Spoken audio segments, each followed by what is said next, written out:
Good afternoon, everybody, and welcome to today's Geobites presentation called Living in Europe's Supervolcano, Volcanic Hazard and Risk in the Bay of Naples. My name's Helen and I'm one of the Schools and Colleges Liaison Assistants here at the University. And today I'm joined by Dr. Martin Degg, who'll be delivering today's Geobites presentation. You can say hello, Martin, for now. Okay, you Hello, will see. everybody. There you go. You will see him shortly. And I'm also joined by my colleague Zoe, who will be moderating any questions as they come in today. You can say hello, Zoe. Hi, everyone. So I'll shortly be handing over to Martin for the presentation, and during the presentation you'll be given the opportunity to ask any questions in the chat function on the right hand side of the screen. Your audio and video cannot be shared, and you can ask questions anonymously if you wish. You just need to have ticked the box to say that you wish to remain anonymous. You can also like other questions that people may have asked to indicate your interest, and Zoe will collate any of these questions and ask Martin them at the end of the session. So that's how it's going to run. So I think we're about ready to start. So I'm now going to hand over to you, Martin. Living in Europe's supervolcano. What I plan to do in this talk is first of all to set Italy and the Bay of Naples in its global tectonic setting.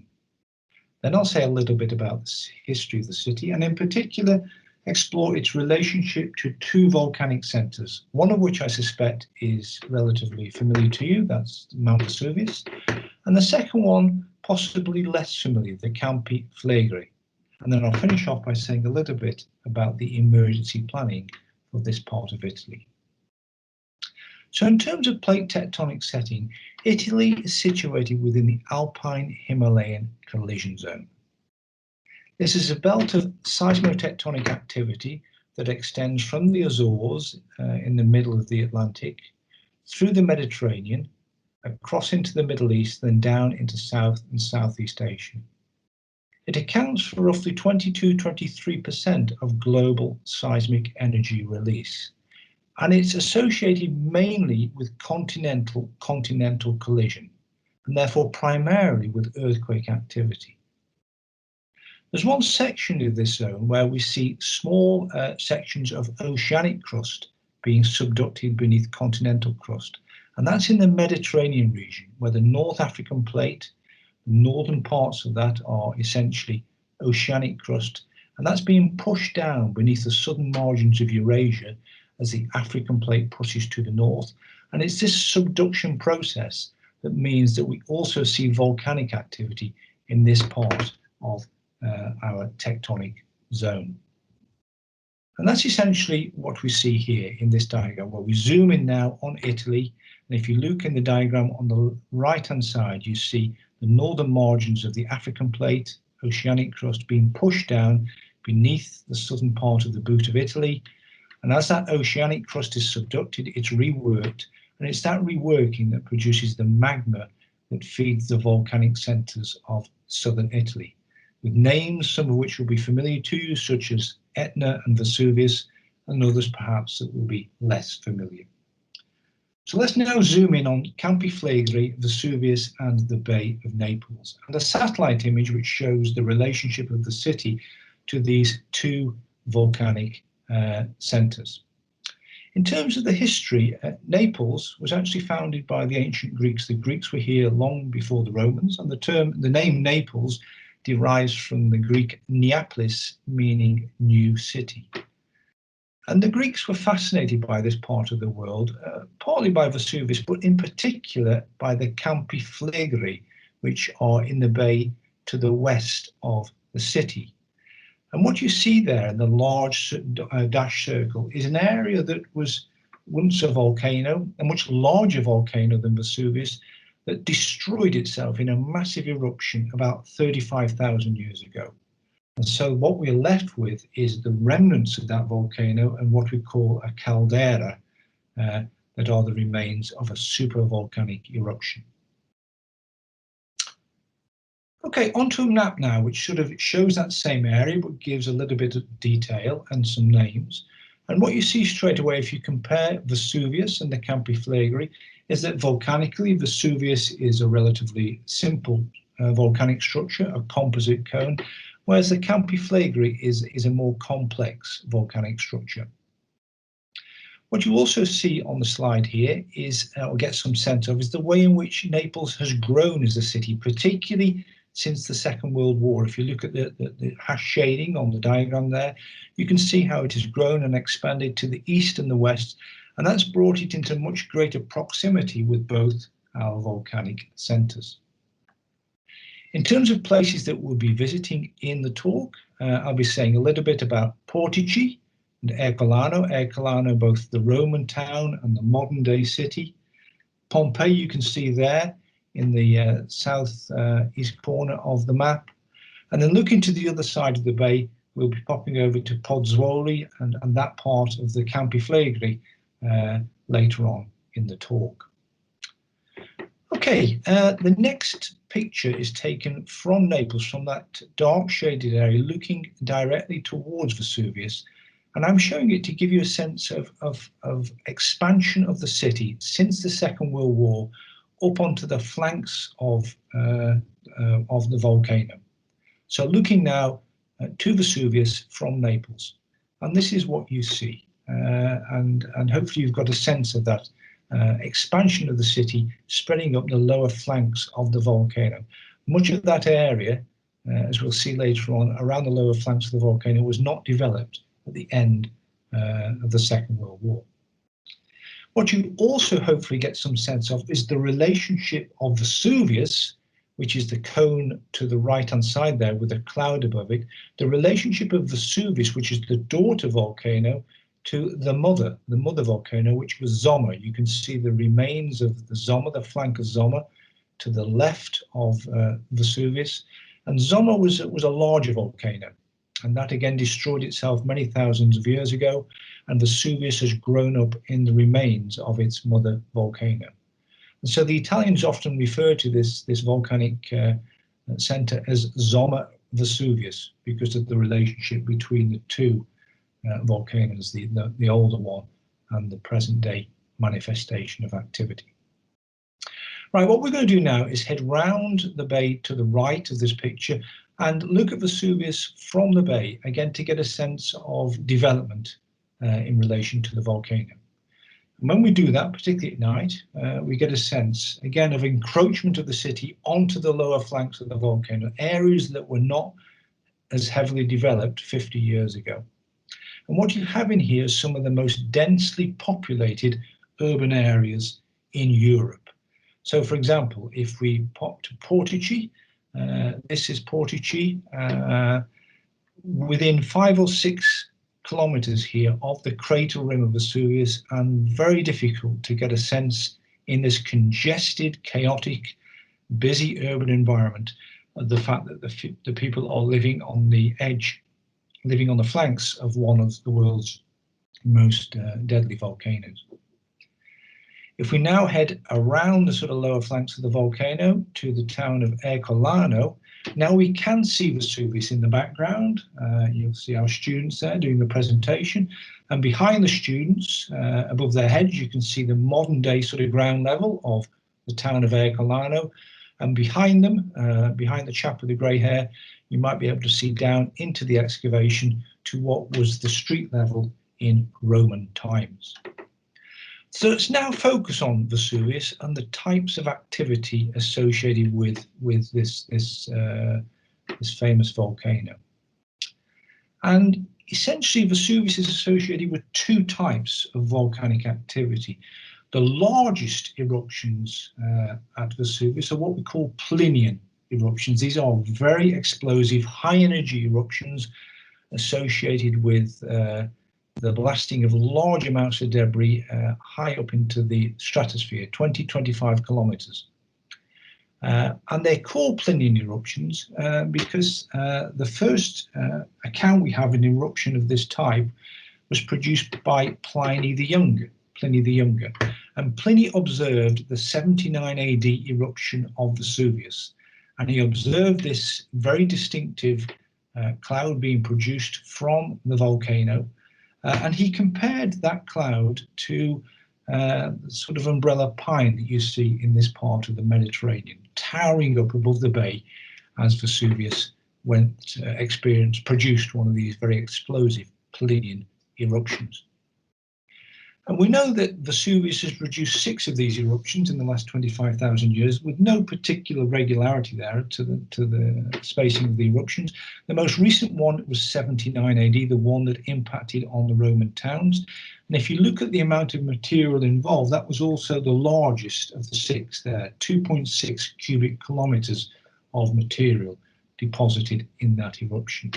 Now, please bear that number in mind, because we'll return to amounts of material involved in eruptions later on when we look at a supervolcanic eruption. But let's stick with the Pompeii eruption now, just to get a sense of the hazards associated with these Plinian eruptions at volcanoes like Vesuvius.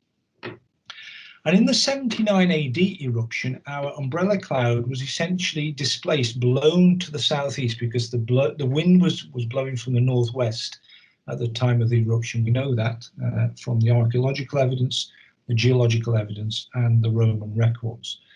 So the wind was blowing from the northwest, and it blew the cloud and the ash fall from the cloud to the southeast, unfortunately right in the direction of Pompeii, which was downwind of the volcano.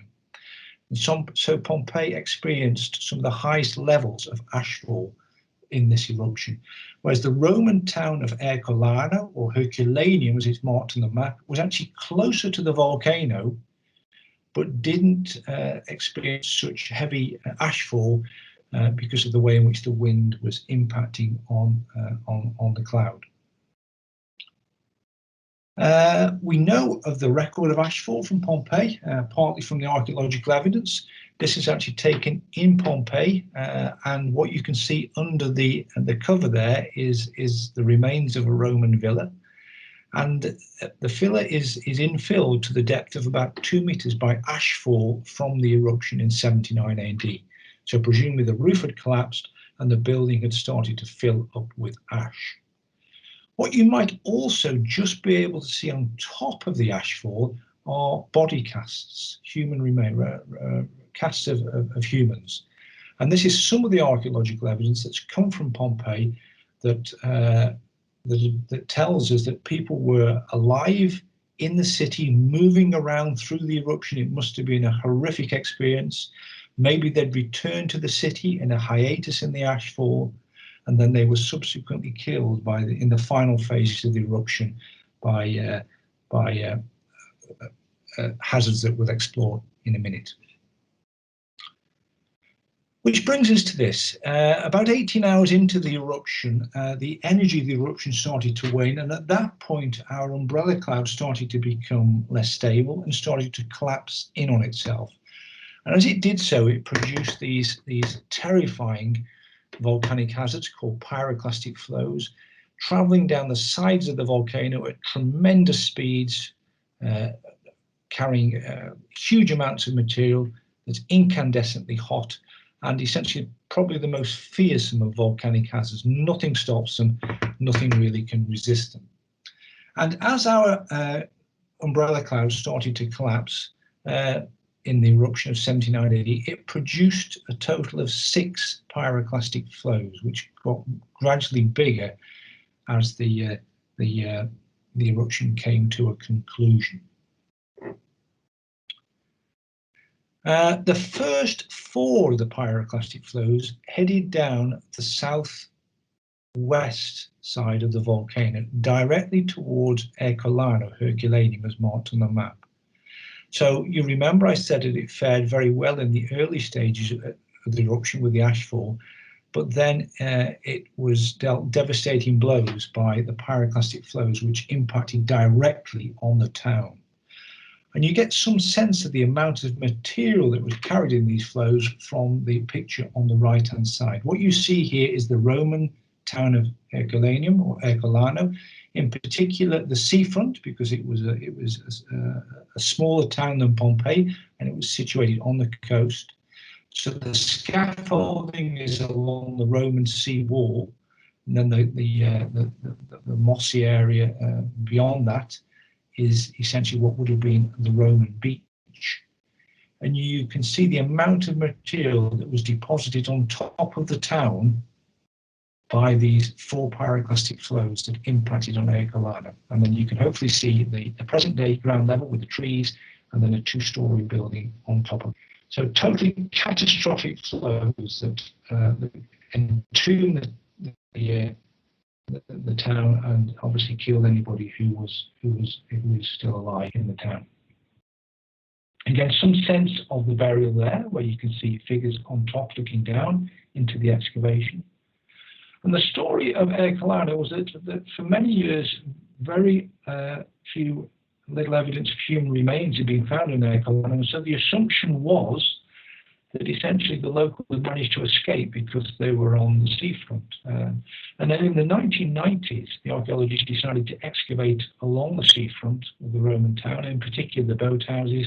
And when they did that, that's where they found lots of evidence of human remains, primarily of women and children who appeared to have been sheltering in the boathouses when the pyroclastic flows hit the town.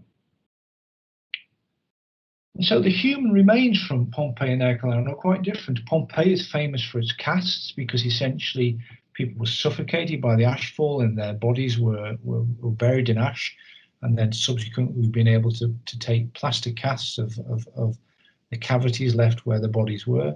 Whereas in Herculaneum, the tremendous heat of the pyroclastic flows meant that all the clothing and soft tissues of the bodies were instantaneously burnt away. The skeletons were very often carbonized, and so we have different remains, human remains in the 2 sites, reflecting the different hazards that impacted upon them. So those are the largest eruptions, the Plinian eruptions that Vesuvius can produce. But it would be wrong to think that between those eruptions the volcano has been quiet, because that's often not been the case. But it's just been behaving in different ways. And it's behaving in what we call a more effusive manner, where the volcano has at times been almost continuously active for quite long periods of time. And the most recent cycle of that activity extended from 1631 to 1944. And during much of this time, as you can see, the volcano was almost continuously active, behaving rather like Etna does at the present time.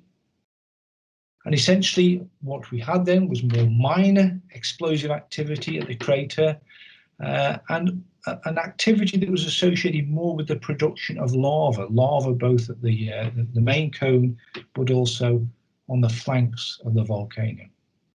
And we've got very good records of the volcano during this phase, because it was during a period when Naples was on the grand tour, and artists and poets went down to the city, see Naples and die, and many of them captured sort of images of the volcano during this phase. And this is one such image where you can get the sense of, we're not really talking about the sort of eruptions we've just been describing. Here, the eruption is more associated with volcanic activity, lava fountaining, and lava flows flowing down the flanks of the volcano towards the coast.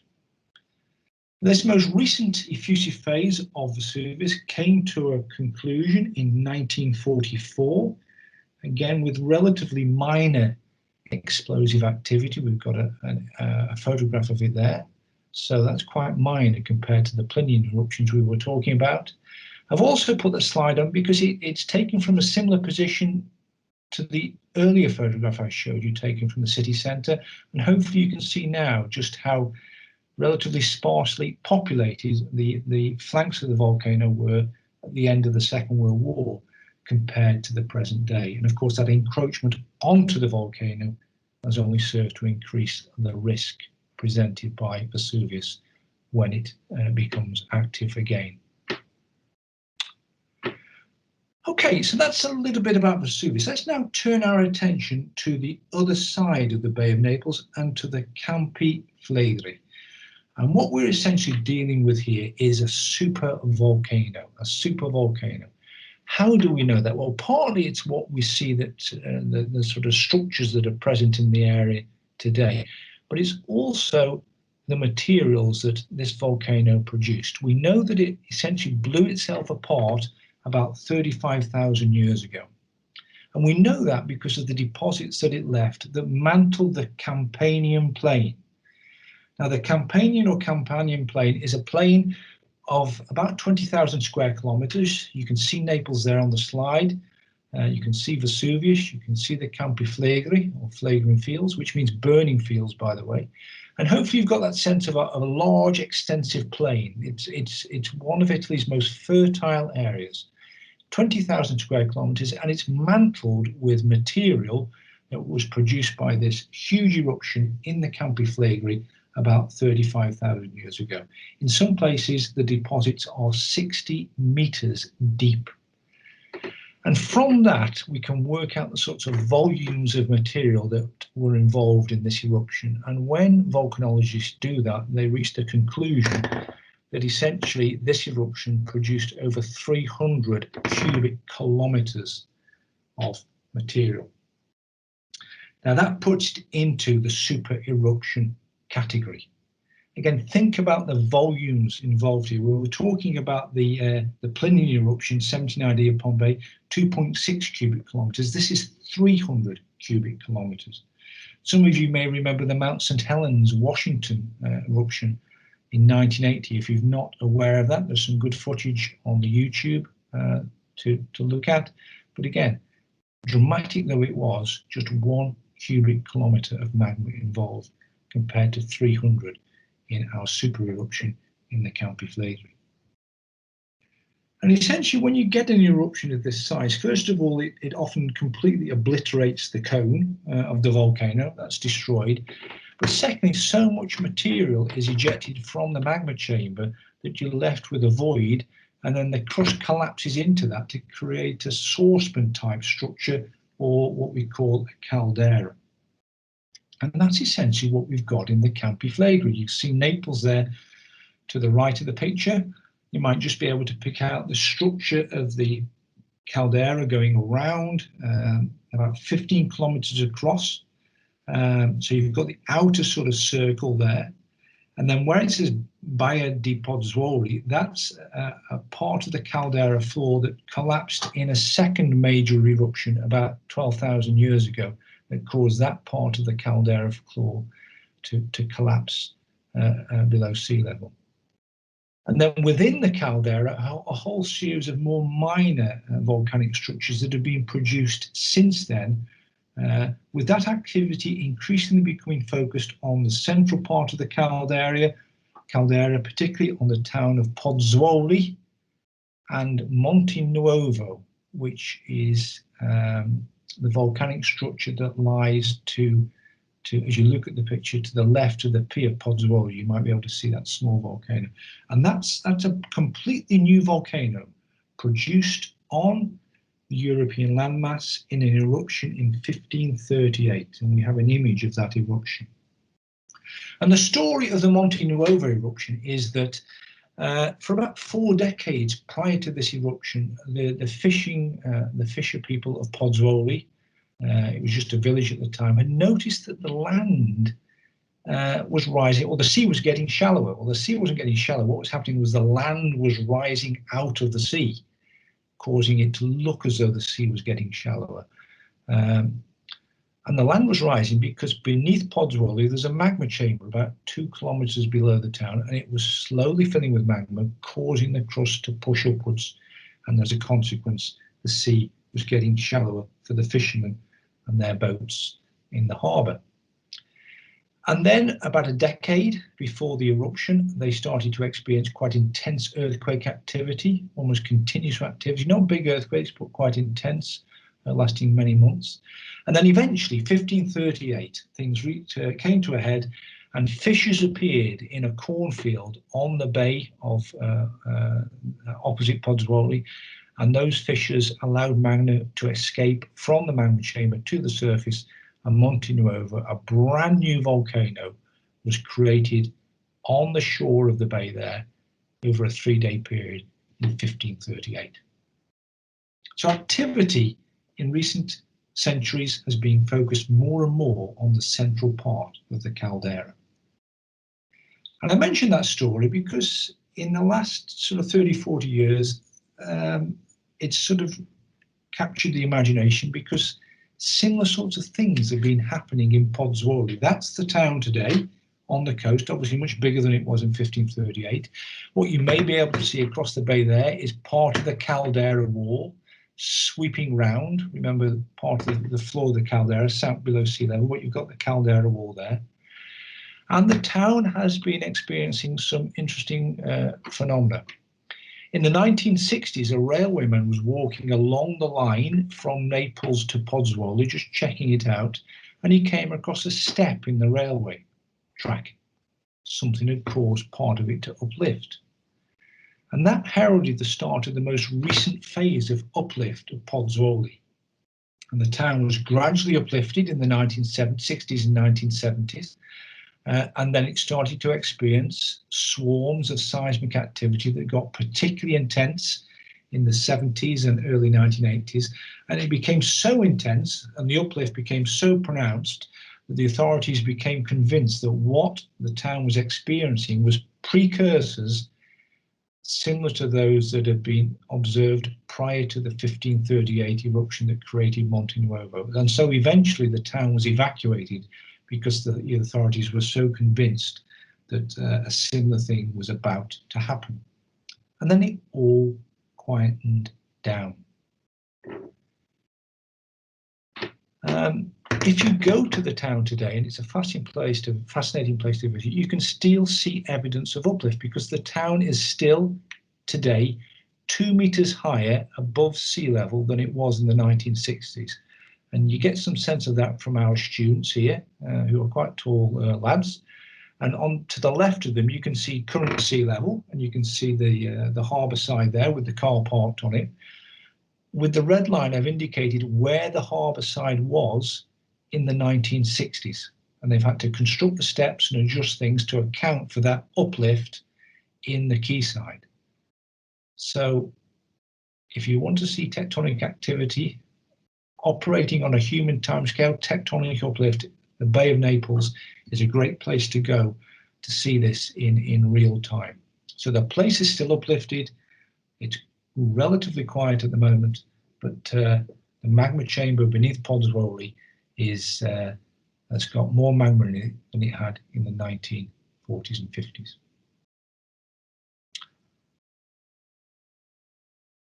So, talking about supervolcanoes, you've probably come across them with reference to other parts of the world. They're things that we've become more aware of since the advent of satellite remote sensing, because we're able to pick out these things on a big scale. The one perhaps that people are most familiar with is the Yellowstone supervolcano. And if you look at images of, well, first of all, the structure, it's very similar to what we've just been looking at in the Campi Flegrei, very similar sort of structure. And if you look at images of Yellowstone, a couple there on the left-hand side, again, you've got the caldera rim on the upper picture, and then looking across the floor of the caldera in the lower picture, very similar to what we see in the Campi Flegrei. But there's one significant difference. And hopefully you can see that if you look at the images from the Campi Flegrei to the right-hand side. And that difference, of course, is people. Yellowstone is populated largely by occasional tourists and camper vans and, and grizzly bears, things like that. Whereas Campi Flegrei has got nearly 2 million people living within the caldera, many of them very close to, almost on top of, active volcanic structures, as you see there with the Solfatara volcano in the upper picture from the Campi Flegrei. And that's perhaps summarised here, where we're now looking down on the Campi Flegrei. Towards the bottom right-hand side of the picture, you're looking at Podzolia, the town we were talking about. Above Podzolia, you have the Solfatara volcano, and then going around the sort of the limits of the picture, you can see the outer edge of the caldera with Naples off beyond the top of our photographs. But you get a sense of population density living within Europe's supervolcano. So just to summarise that, we've looked at our two volcanic centres. And it's probably fair to say Vesuvius is the one that's better known, but if you speak to Italian volcanologists, the one that probably is of greater concern at the moment is the Campaignian, not so much from a sort of supervolcanic perspective, but certainly from the perspective of the potential for smaller eruptive activity in some parts of that caldera. Not just because of their impact on the people living in the caldera, but also because the supervolcano, that complex, is upwind of Naples, whereas Vesuvius, of course, is downwind of Naples. And you don't need a particularly large eruptive phase in a volcano anywhere on the planet for it to have quite a significant disruptive impact, particularly when it's close to a major population centre such as Naples. Which brings us finally to emergency planning and what are the Italians doing to prepare for volcanic crises in this part of the world. And the story there is a very positive one. Great volcanological science in this part of the Bay of Naples. These centres are monitored very closely, and the authorities and the geoscientists are very confident that they'll be able to provide a warning of imminent eruption at any of these volcanic centres I've been talking about. They feel quite confident they'll be able to provide a reasonable amount of warning. And therefore the response is largely based around the assumption that that warning will come and that then the authorities will be able to evacuate areas. So this, for example, is the plan for the Vesuvian area, and you can get a sense there of the scale of the evacuation that's anticipated if the warning comes from the volcanologists. The challenge, of course, is trying to imagine how that would work in a city such as Naples. An evacuation on this sort of scale has never been achieved in the peacetime history of Europe. It would be, as I've written there, a massive logistical challenge, and trying to imagine that playing out in the sorts of congested urban environments that we see in this part of the world is something that stretches the imagination, really. But nevertheless, that's how the planning is currently set out. Our students finally work in these areas when we go down there on field work. And one of the things they're very keen to explore is talking to the locals, interviewing people, questionnaires, getting their sense of the emergency plan and some of their views about it. And there you see listed some of the common responses that we pick up, some of the concerns perhaps you might have anticipated, like congestion and transport routes and things like that. Well, then other things that perhaps are very particular to this part of Europe, this part of Italy. Poverty in some parts of the area, fear of crime, organised crime, and then also quite interesting, the role of traditional beliefs and religion and how that impacts on people's views of the authorities, the scientists, and their ability to protect them from what are sometimes often perceived to be acts of God, divine intervention. So that's my talk. If you've got any questions, don't hesitate to get in touch. Just to say a little bit about the department. We're a department of Geography and International Development. We teach degrees in geography, but also in natural hazard management, which is where a lot of our interest in this part of the world has come from, taking the students down there on fieldwork. We also have a master's course in flood risk assessment, modelling and engineering, which links into a range of flood stakeholders in northwest England and North Wales in particular. So that's my name. There's my email address. If you've got any questions or want to know a little bit more about anything I've said, I'd love to hear from you. Just drop me an email. Thank you very much for listening. Thank you very much for that. I found that really interesting, having been to both those places and being a geographer. I'm just going to hand over to Zoe to check if there have been any questions that have come through in the chat. So over to you, Zoe. Perfect. Thank you very much. And if you have got any more questions, as we're talking now through these questions, feel free to pop them in the chat again and we'll get to them. But there are some questions that I'd like to ask you, if that's okay. So the first one we've got is it safe to live in the area? Oh yeah, very much so. Very much safe to live in the area. I think there are more day-to-day pressing concerns that people very often have in this part of Italy. So the volcano very often slips right down the sort of hierarchy of concerns that people have in everyday life. So yeah, it's certainly safe to live there. And if and when the volcanoes do pose a threat to people, I've no doubt that the scientists will be able to provide, you know, a good warning. The question then is how people choose to sort of react to that, and that's, I think, where the concerns are, just how responsive people will be. But certainly safe to live there, and volcanoes not perhaps the greatest threat to people living in that part of the world on a day-to-day basis. And I suppose your answer there links nicely to this next question as well, actually. Is the area likely to experience another supervolcanic eruption? No, very unlikely to experience one of those. I think modeling for the area assumes that the worst case scenario is something like happened at Monte Nuovo, an eruption on that sort of scale, or maybe the start of a new effusive phase of Vesuvius.